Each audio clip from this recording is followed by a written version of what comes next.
तर विहांसाठी मी आज पौष्टिक नाश्ता बनवला होता। त्यासाठी एक बटाटा त्याची वरची साल काढून घेतली आणि किसणीने बारीक किसून घेतला। त्यानंतर अर्धी वाटी रवा, त्याच्यामध्ये किसलेला किस आणि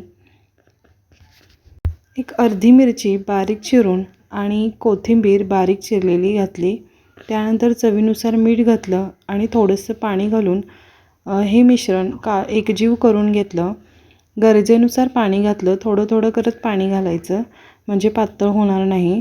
त्यानंतर झाकण ठेवून एक 5 मिनिटं याला भिजू द्यायचं। त्यानंतर तव्यावर 2 चमचे तूप टाकून हे पसरवून घेतलं, पातळ पसरवून घेतलं अगदी। त्यानंतर याच्यावरती झाकण ठेवून एक 5 मिनिटं याला शिजवून घेतलं, वाफ काढून घेतली।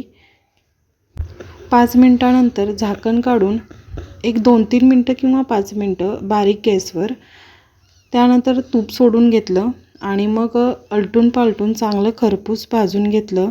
विहानला हा नाश्ता खूपच आवडला।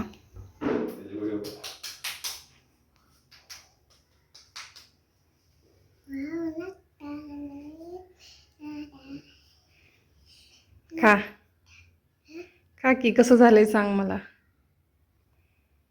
खा तरी आधी, खायच्या आधी सांगणार कसं झालंय। मस्त।